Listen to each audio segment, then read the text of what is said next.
Chairperson of the African Airlines Association, the Secretary General of the African Airlines Association, Director General and CEO of IATA, CEO and board members of Air Mauritius, Excellencies of the Diplomatic Corps, distinguished delegates, members of the press, distinguished guests, ladies and gentlemen.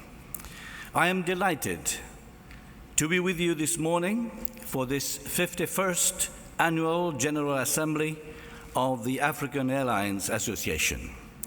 Let me extend a warm welcome to all foreign delegates. With the bright sunshine outside, it cannot be otherwise. But you do understand that I am referring to the warmth of our traditional hospitality.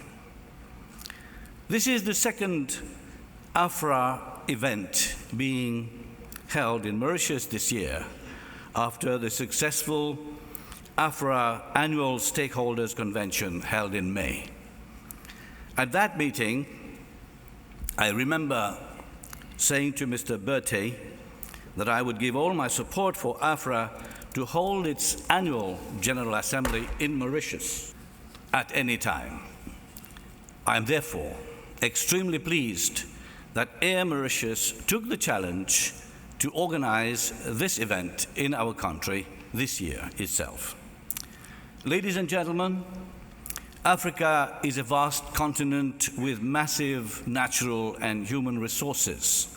However, we must recognize that the benefit of these resources are not accruing as they should to the people of Africa. African countries are still having to face many challenges, including the fight against poverty and absolute poverty in many areas. There are a number of economic pillars on which the African leaders are currently working to change the fortunes of our people of Africa.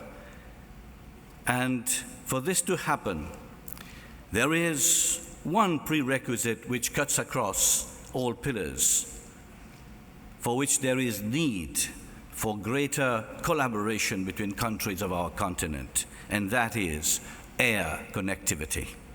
Indeed, air connectivity is key to economic development. Distinguished guests, ladies and gentlemen, the brutal truth is that while air connectivity to and from Africa is expanding rapidly, connectivity within Africa is still lagging behind. This is the weak link. Furthermore, even the share of African aviation in the aviation space to and from Africa is very meager, to say the least.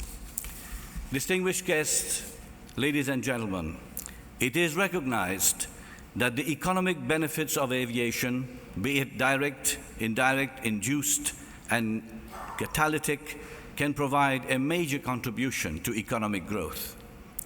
Compared to a world average of 3.6% to GDP worldwide, the contribution of African aviation to Africa GDP amounts to only 2.6, well below the world's average of 3.6.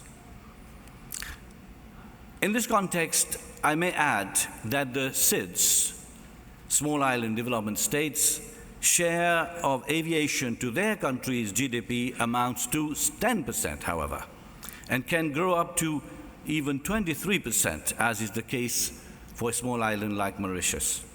This is an indication of what aviation can contribute to our continent in general with the right vision, policies, and action.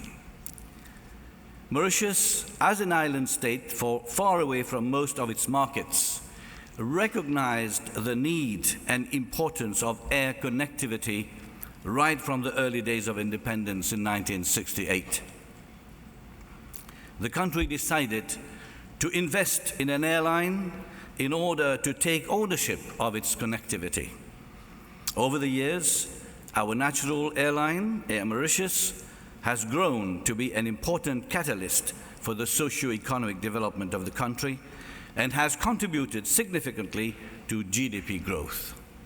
It operates state-of-the-art aircrafts to 4 continents and has a highly skilled workforce providing great service to over 1.5 million customers in the true Mauritian style.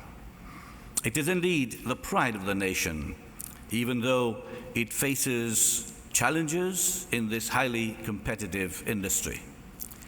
The government is determined to provide the right support to enable our national airline to contribute even more to our country's economy.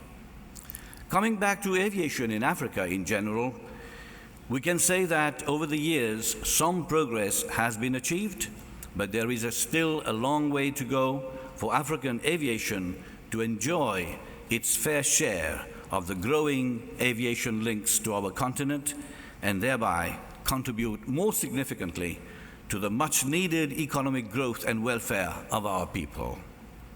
Ladies and gentlemen, I hope that at this annual General Assembly, you will have fruitful deliberations during the next 2 days and come up with ideas for our African airline industry to achieve more and more of its potential capacity for growth and development that will bring about success in an integrated and interconnected Africa. I now have the great pleasure to declare the 51st Annual General Assembly of AFRAA open. Thank you for your attention.